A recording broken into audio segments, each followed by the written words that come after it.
오늘부터는 퍼셉트론을 볼게요. 퍼셉트론은 인공신경망의 가장 기본적인 구성 요소이자 단일 뉴런을 모델링한 것입니다.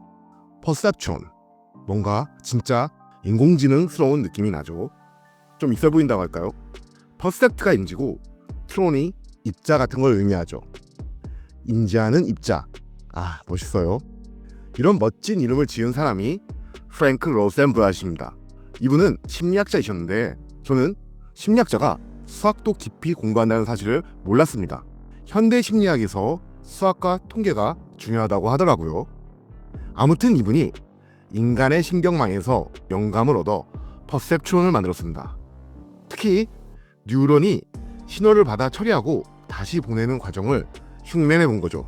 물론 뇌를 완벽하게 재현한 건 아니었습니다. 사실 지금도 뇌의 작동 원리는 미스테리잖아요. 하물며 당시엔 더 몰랐겠죠. 중요한 건 이걸 완전히 새로운 방식으로 접근했다는 거예요. 학습이라는 관점에서 말이죠. 퍼셉트론이 어떻게 동작을 하는지 간단히 볼게요.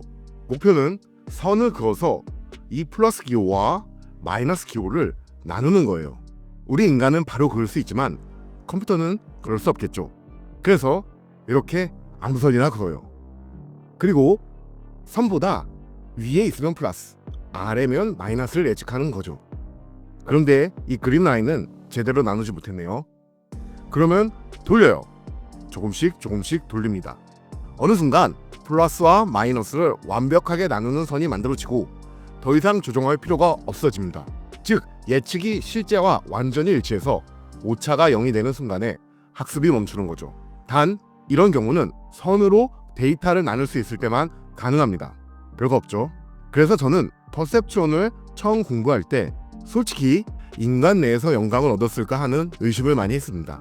수학식으로 봐도 로지스틱 회계로 분류하는 것보다 퍼셉트론이 더 직관적이잖아요.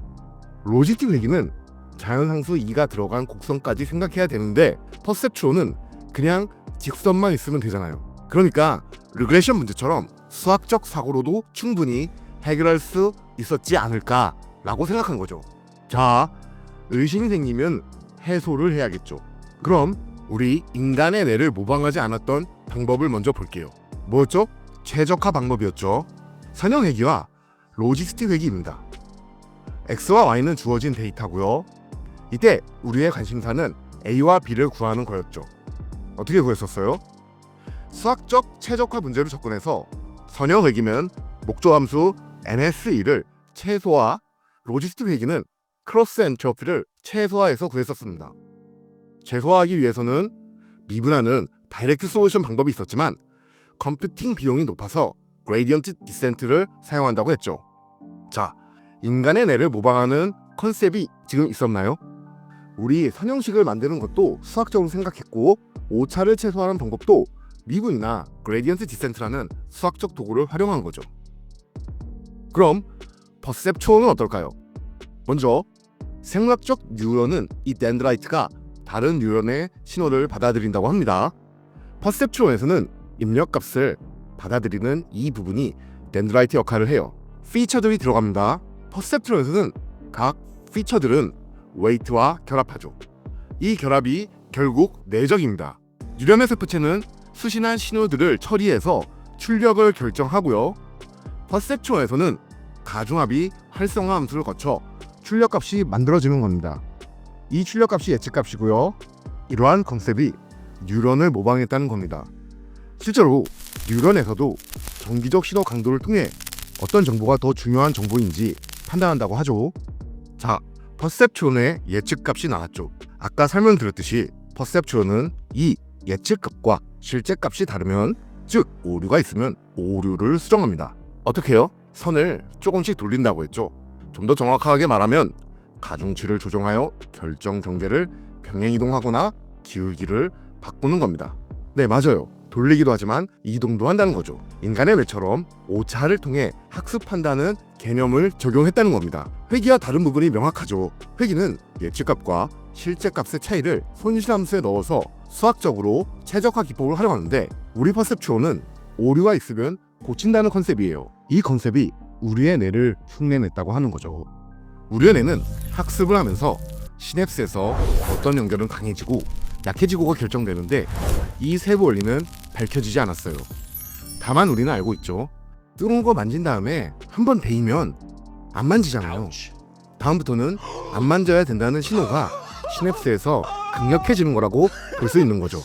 그런데 이미 퍼셉트론에 대해서 아시는 분들은 좀 이상하게 느끼실 거예요. 퍼셉트론도 결국 서브 그레이디언트 따라 스타캐스틱 그레이디언트 디센트처럼 업데이트하잖아. 그럼 뭐가 다른 거지? 이런 의문이 드실 수 있어요. 잠깐 설명드리면 퍼셉트론 함수는 출력을 낼 때 우리가 그었던 선 위의 값을 넣으면 1 아니면 마이너스 1로 예측을 했었죠. 그리고 맥스 함수, 손실 함수에 대입합니다.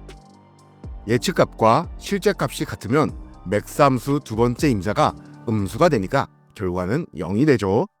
반대로 예측값과 실제값이 다르면 맥스의 두 번째 임자는 양수가 됩니다.